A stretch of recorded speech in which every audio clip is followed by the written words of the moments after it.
नमस्कार। आज हम भारतीय शेयर बाजार पर बात करेंगे। हाल में क्या हुआ और अगला हफ्ता मतलब 22 से 26 सितंबर उसके लिए क्या संकेत मिल रहे हैं। हमारे पास रिपोर्ट्स हैं, एनालिसिस है, इकोनॉमिक डेटा भी है। बिल्कुल। और हम कोशिश करेंगे कि इन सब में से जो सबसे जरूरी बातें हैं वो निकालें। पिछले हफ्ते क्या हुआ, क्यों हुआ और आगे मतलब अगले हफ्ते कौन से लेवल्स और इवेंट्स पर ध्यान देना है। हाँ, तो चलिए शुरू करते हैं। पिछले हफ्ते का ओवरव्यू लें तो 19 सितंबर को जो हफ्ता खत्म हुआ वो थोड़ा मिला जुला सा रहा है ना। हाँ, एक तरह से कह सकते हैं शुरुआत में तेजी थी पर फिर ऊपर के लेवल पर थोड़ी प्रॉफिट बुकिंग आ गई। निफ्टी सेंसेक्स एक दायरे में ही रहे ज्यादातर। कंसोलिडेशन जिसे कहते हैं। बिल्कुल, कंसोलिडेशन का दौर था। देखिए मार्केट ना वो मजबूत घरेलू संकेतों और थोड़ी जो ग्लोबल अनिश्चितता है उसके बीच में कहीं बैलेंस ढूंढ रहा था।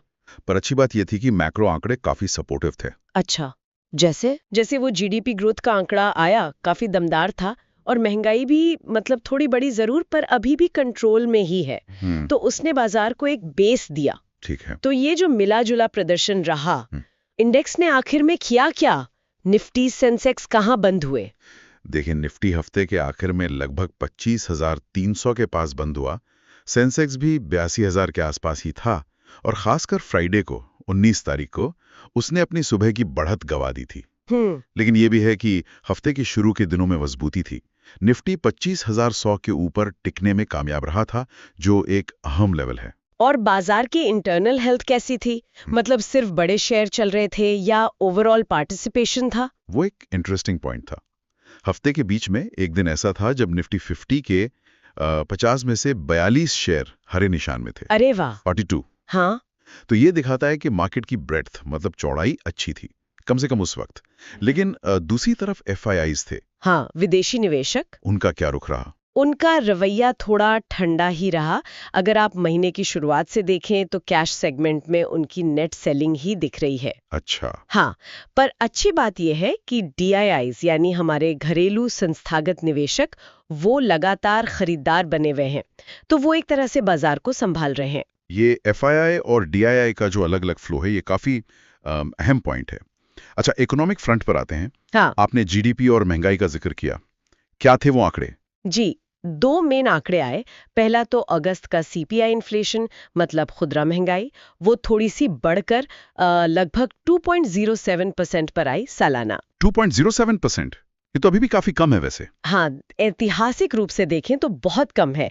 पिछले महीने से मामूली ज्यादा है पर ओवरऑल कंट्रोल में है। इससे आरबीआई पर दबाव कम रहता है। सही बात है। और जीडीपी, वो आंकड़ा कैसा था? वो शायद ज्यादा महत्वपूर्ण था। वित्त वर्ष 26 का पहला क्वार्टर यानी अप्रैल से जून 2025 का रियल जीडीपी ग्रोथ आई करीब 7.8% सालाना। 7.8%? ये तो काफी सॉलिड है। बहुत सॉलिड। दुनिया की जो बड़ी अर्थव्यवस्थाएं हैं उनमें सबसे तेज ग्रोथ रेट में से एक। और खासकर सर्विसेज सेक्टर ने कमाल का प्रदर्शन किया। तो ये दिखाता है कि भारतीय इकोनॉमी में अपनी अंदरूनी ताकत है।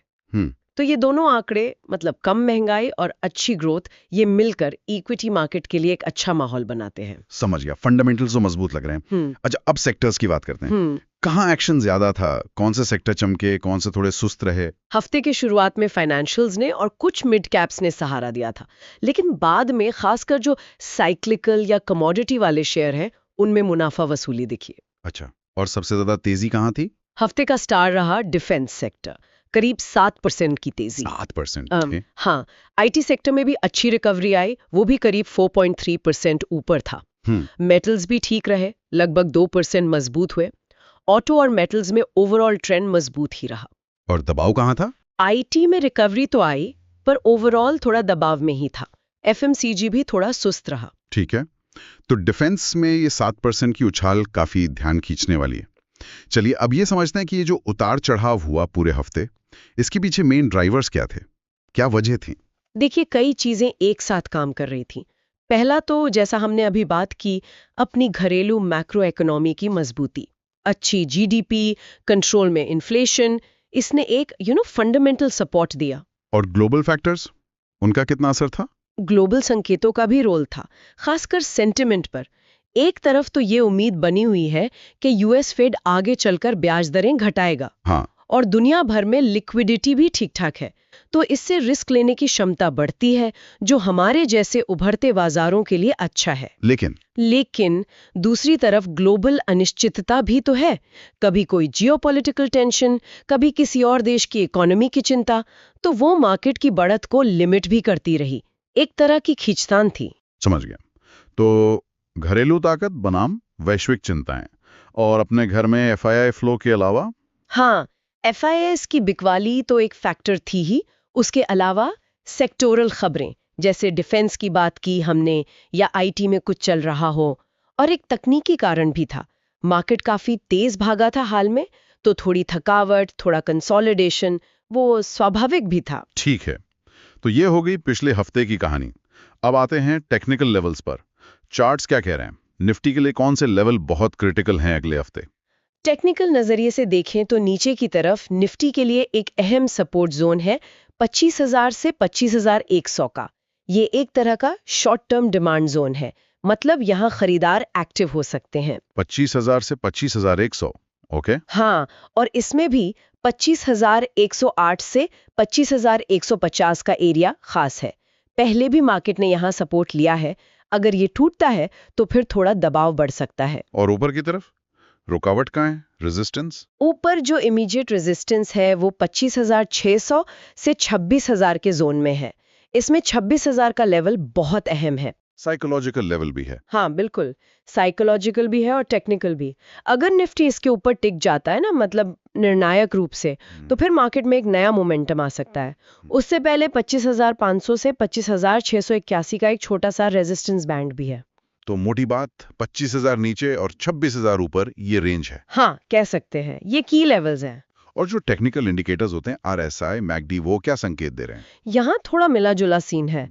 आरएसआई जो मोमेंटम बताता है वो अभी 68 के आसपास है। 70 के ऊपर हम उसे ओवरबॉट मानते हैं। तो ये थोड़ा ऊपर है। हाँ, मतलब ओवरबॉट जोन के काफी करीब है।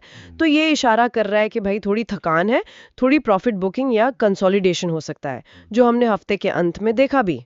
ओके, तो आरएसआई थोड़ी सावधानी बरतने को कह रहा है। और मैकडी जो ट्रेंड की मजबूती बताता है, वो अभी भी पॉजिटिव जोन में है, सिग्नल लाइन के ऊपर है। तो ये तो मौजूदा तेजी के ट्रेंड को कंफर्म कर रहा है। अच्छा। लेकिन हाँ, इस पे नजर रखनी होगी। अगर ये लाइनें फ्लैट होने लगे या एमएससीडी लाइन सिग्नल लाइन को नीचे काट दे, तो वो पहला संकेत होगा कि मोमेंटम शायद कम हो रहा है या ट्रेंड रुक सकता है। तो आरएसआई थोड़ा कॉशियस, मैकडी अभी भी पॉजिटिव। हाँ, लेकिन ओवरऑल ट्रेंड कैसा है? मूविंग एवरेजेस क्या कह रहे हैं? हाँ, वो एक मजबूत पॉजिटिव बात है। निफ्टी अभी भी अपने सारे जरूरी मूविंग एवरेजेस 20 दिन, 50 दिन, 100 दिन, 200 दिन ईएमए सबके ऊपर ट्रेड कर रहा है। अच्छा, ये तो बुलिश साइन है। बिल्कुल, ये लॉन्ग टर्म और शॉर्ट टर्म दोनों में एक मजबूत बुलिश ट्रेंड दिखाता है। तो स्ट्रैटेजी ये हो सकती है कि अगर मार्केट में कोई गिरावट आती है, मान लीजिए 25,300-400 या फिर नीचे 25,100 के सपोर्ट जोन तक, और वहां संभल का है, तो उसे खरीदने का मौका माना जा सकता है, बशर्ते वो सपोर्ट होल्ड करें। ठीक है, ये निफ्टी की बात हुई। हाँ। बैंक निफ्टी में कुछ अलग चल रहा है, वहां क्या दिख रहा है टेक्निकली? बैंक निफ्टी में एक इंटरेस्टिंग चीज हुई हाल में। वो करीब 53,561 के लेवल से पलटा था। हाँ। और वहां से अच्छी रिकवरी आई, 1800 पॉइंट से ज्यादा की। और ये 53,561 का लेवल कुछ एनालिस्ट मानते हैं कि ये एक टाइम साइकिल सपोर्ट था। टाइम साइकिल, ये क्या होता है? हाँ, कुछ थियरीज हैं कि मार्केट कुछ निश्चित समय के अंतराल पर टॉप या बॉटम बनाता है। बैंक निफ्टी के लिए एक 44 डे की साइकिल की बात होती है, तो ये बॉटम उसी के आसपास बना था। अगर ये साइकिल सही काम कर रही है तो यहाँ से और तेजी आ सकती है। ये तो काफी रोचक है। और बैंक निफ्टी के इंडिकेटर्स? उसका आरएसआई अभी 47 के पास है, मतलब न्यूट्रल है, न ज्यादा खरीदावा न ज्यादा बिकावा। लेकिन एमएसीडी और स्टोकेस्टिक जैसे शॉर्ट टर्म इंडिकेटर थोड़े कमजोर हैं। पर लॉन्ग टर्म ट्रेंड निफ्टी की तरह अभी भी बुलिश है, क्योंकि वो भी अपने एवरेजेस के ऊपर है।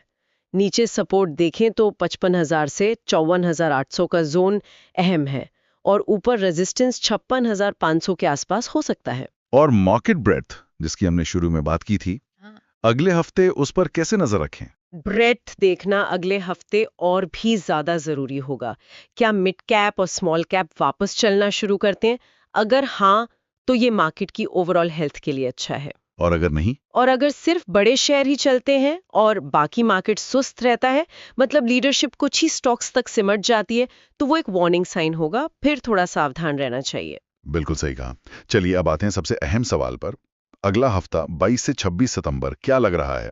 क्या मेन सिनेरियो बन सकते हैं? देखिए, अगले हफ्ते के लिए 3 पॉसिबिलिटीज दिखती हैं। पहला, जो मुझे सबसे ज्यादा संभावित लगता है, वो है base case range bound trading. मतलब एक दायरे में फंसा रहेगा। हाँ, क्योंकि निवेशक अभी जीडीपी और सीपीआई डेटा को डाइजेस्ट कर रहे और अब इंतजार रहेगा कॉर्पोरेट रिजल्ट्स का, जो अभी शुरू नहीं हुए हैं, तो कोई बड़ा नया ट्रिगर शायद न मिले।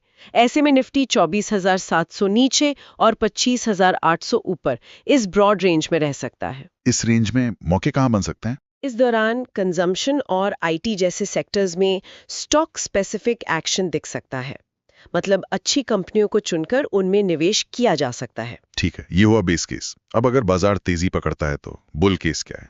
दूसरा, बुल केस यानी तेजी का माहौल। इसके लिए कुछ चीजें जरूरी हैं। पहला, डीआईआईज की खरीदारी जारी रहे। दूसरा, ग्लोबल माहौल ठीक ठाक रहे, कोई नेगेटिव सरप्राइज ना आए। और सबसे जरूरी, निफ्टी 25,600 के ऊपर टिक जाए। और अगर ये सब होता है तो फिर निफ्टी 26,000 के लेवल को टेस्ट कर सकता है और इस तेजी को लीड कर सकते हैं बैंक और फाइनेंशियल्स। अगर शुरुआती नतीजे अच्छे आते हैं तो वो इस तेजी को और हवा दे सकते हैं। ओके। और तीसरा सिनेरियो, अगर कुछ गड़बड़ होती है तो बेयर केस। तीसरा, बेयर केस यानी मंदी का डर। ये तब हो सकता है अगर अचानक कोई बड़ा ग्लोबल रिस्क आ जाए। मान लीजिए यूएस से कोई खराब खबर या कोई जियोपॉलिटिकल टेंशन बढ़ जाए, जिससे निवेशक घबराकर पैसा निकालने लगे। या फिर घरेलू स्तर पर? हाँ, या फिर अगर कंपनियों के नतीजे बहुत निराशाजनक आने लगे। ऐसा कुछ हुआ तो निफ्टी वापस नीचे के सपोर्ट लेवल टेस्ट कर सकता है, खासकर 24,500 से 24,700 का जोन। ऐसे में कौन सा सेक्टर चलेंगे? ऐसे माहौल में लोग सेफ हेवन्स ढूंढते हैं। Utilities, consumer staples, health care. अगर एफआईआईज की बिकवाली तेज हो जाए या मार्केट ब्रेड्थ एकदम खराब हो जाए, तो वो बेयर केस के सिग्नल हो सकते हैं। तो ये 3 रास्ते हैं। अब अगले हफ्ते कौन सी खास चीजों पर नजर रखनी है, की इवेंट्स या फैक्टर्स? हाँ, कई चीजें हैं ट्रैक करने के लिए। एक तो कॉर्पोरेट नतीजे, बड़े वाले तो बाद में आएंगे, पर कुछ मिड कैप और कुछ सेक्टर्स के आने शुरू हो सकते हैं। उनके नंबर्स और मैनेजमेंट की कमेंट्री अहम होगी। और ग्लोबल? वैश्विक संकेत, यूएस के आंकड़े, महंगाई, पीएमआई, फेड के बयान, चीन से जुड़ी खबरें, ये सब ग्लोबल सेंटिमेंट को हिला सकते हैं। फिर एफआईआई डीआईआई का फ्लो रोज देखना होगा। एफआईआईज बेच रहे हैं या खरीद रहे हैं, डीआईआईज का सपोर्ट कैसा है, ये बहुत क्रिटिकल है। हाँ, ये रोज का ट्रैक रखना पड़ता है। और घरेलू आंकड़े? घरेलू मैक्रो, महीने के आखिर में आईआईपी का डेटा आएगा 28 को और एएसआई का 29 को। थोड़े लैगिंग इंडिकेटर हैं, पर नजर रहती है। आरबीआई की तरफ से कोई बयान आए तो वो भी अहम होगा। और आपने त्योहारी सीजन का भी जिक्र किया था। हाँ, त्योहारी मांग। अगले हफ्ते नवरात्रि शुरू हो रही है, तो ऑटो, एफएमसीजी, रिटेल जैसे सेक्टर्स में मांग कैसी रहती है, इस पर नजर रहेगी। और कुछ अन्य कारक, अडारी ग्रुप के स्टॉक्स में जो वॉलेटिलिटी है वो, कच्चे तेल के दाम और भारत यूएस ट्रेड पर कोई अपडेट, ये सब भी इंपॉर्टेंट है। काफी चीजें ध्यान में रखने के लिए। अच्छा, इस पूरे माहौल को देखकर निवेशकों या ट्रेडर्स के लिए क्या सलाह होगी? क्या स्ट्रैटेजी अपना सकते हैं? देखिए, स्ट्रैटेजी तो मार्केट की कंडीशन पर निर्भर करेगी, पर कुछ आइडियाज हो सकते हैं रिस्क को ध्यान में रखते हुए। पहला, टैक्टिकल लॉन्ग। अगर निफ्टी 25,100 के सपोर्ट पर टिकता है और मार्केट ब्रेड्थ भी सुधरती है, तो अच्छी क्वालिटी के फाइनेंशियल्स या कंजम्पशन स्टॉक्स में छोटी अवधि के लिए पोजीशन बना सकते हैं स्टॉप लॉस के साथ। ठीक है। दूसरा, मोमेंटम प्ले। अगर वो बुल केस वाला सिनेरियो बनता है, एफआईआईज आते हैं और निफ्टी 25,600 या 26,000 के ऊपर निकलता है, तो बैंक फाइनेंशियल्स में मोमेंटम ट्रेड लिया जा सकता है। और अगर बाजार नीचे जाता है तो? तीसरा, हेजिंग या डिफेंसिव। अगर बेयर केस के संकेत दिखें, ब्रेड्थ कमजोर हो, एफआईआईज बेचें, तो या तो अपनी पोजीशंस को हेज करें या फिर पोर्टफोलियो में डिफेंसिव सेक्टर्स जैसे स्टेपल्स, हेल्थ केयर, यूटिलिटीज, इनका वजन बढ़ा दें। समझ गया। और रिस्क, सबसे बड़े खतरे क्या हैं जिन पर नजर रखनी चाहिए? मेरे ख्याल से 3 मेन रिस्क हैं। पहला, ग्लोबल लिक्विडिटी को लेकर उम्मीदों में अचानक बदलाव, मतलब फेड की तरफ से कोई शॉक। दूसरा, एफआईआईज का फ्लो और बिगड़ना, वो पहले ही नेट सेलर हैं इस महीने कैश में, अगर बिकवाली और बढ़ती है तो दिक्कत हो सकती है।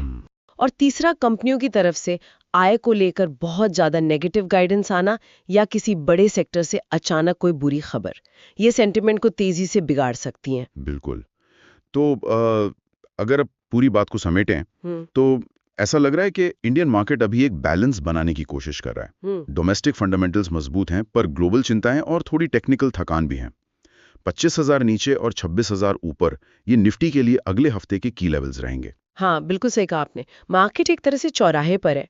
अगला हफ्ता बताएगा कि ऊँट किस करवट बैठता है।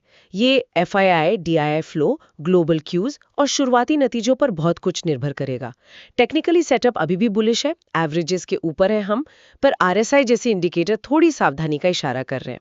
हाँ, तो सतर्क रहना जरूरी है। जी, बिल्कुल। जल्दबाजी में कोई बड़ा फैसला लेने से बचना चाहिए, लेवल्स पर ध्यान देना होगा। बिल्कुल। और आज की चर्चा से एक आखिरी ख्याल जो आ रहा है वो है त्योहारी मांग का। नवरात्रि शुरू हो रही है, उम्मीदें तो हैं कि लोग खरीदारी करेंगे, ऑटो, रिटेल सब में। लेकिन कुछ समय से ये कंज्यूमर सेंटिमेंट थोड़ा मिला-जुला सा रहा है। तो क्या इस बार की त्योहारी मांग उम्मीदों पर खरी उतरेगी या लोग थोड़ा हाथ खींचकर चलेंगे? ये देखना काफी दिलचस्प होगा। हाँ, ये एक बहुत वैलिड पॉइंट है। इसका असर अगले कुछ हफ्तों के मार्केट ट्रेंड पर जरूर दिख सकता है। बिल्कुल। चलिए देखते हैं।